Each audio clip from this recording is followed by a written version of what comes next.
আসসালামু আলাইকুম। এখানে ৭০০ গ্রাম পোলার চাল আমি প্রথমে ধুয়ে পানি ঝরিয়ে রেখেছি আর চুলাতে একটি পাতিল বসিয়ে দিয়েছি। এবার চালের ৩ গুণ পরিমাণ পানি আমি দিয়েছি এবং গোটা গরম মশলা দিয়েছি বেশ অনেকটা। তারপরে পানিটা একটু বলক আসলেই আমি এর মধ্যে পোলার চালটা দিয়ে দিলাম।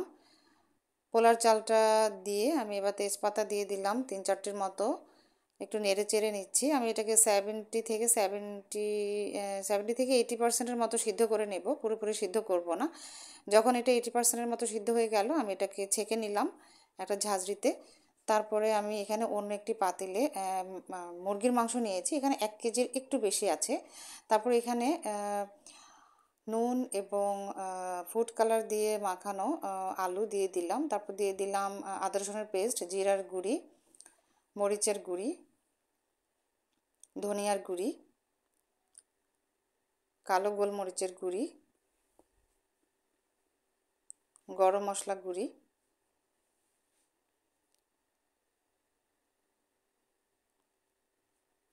বিরিয়ানি মশলা আমার নিজের বানানো, এই রেসিপি আমার এই চ্যানেলে আছে, দেখে নেবেন।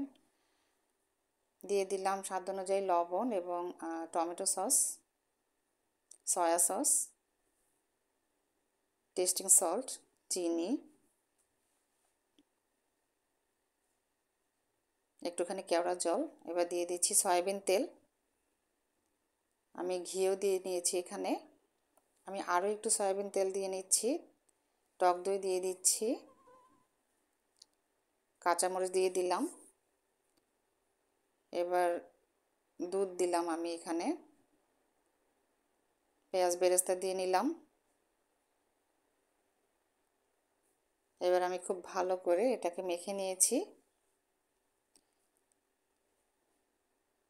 মাখানো হয়ে গেলে আমি সেই চালগুলো দিয়ে দিচ্ছি উপরে এভাবে। তারপর এর উপরে আমি কাঁচামরিচ দিয়ে দিচ্ছি, লবণ দিয়ে দিচ্ছি, বাদাম কুচি, কাজু, পেস্তা, কাঠবাদাম এগুলো কুচি করে দিয়ে নিলাম। কিশমিশ দিয়ে দিচ্ছি,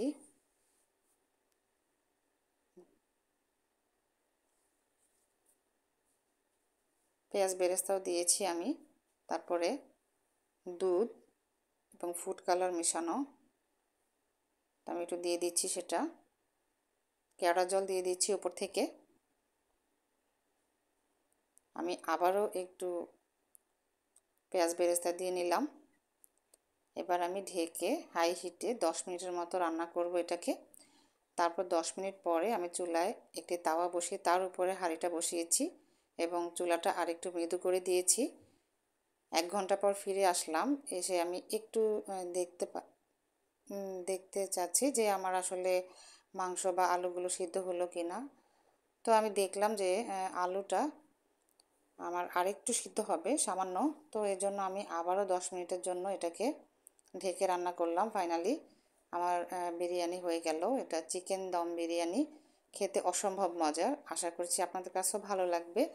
তো আমি এটাকে উল্টে পাল্টে খুব সাবধানে একটু মিশিয়ে নিচ্ছি। তারপরে আমি এটাকে সার্ভ করে নিয়েছি। দেখতেই পাচ্ছেন অসম্ভব সুন্দর হয়েছে, খেতেও অনেক মজার হয়েছিল। আশা করি আপনাদের কাছেও ভালো লেগেছে। সবাই অনেক ভালো থাকবেন আল্লাহর রহমতে। আল্লাহ হাফিজ।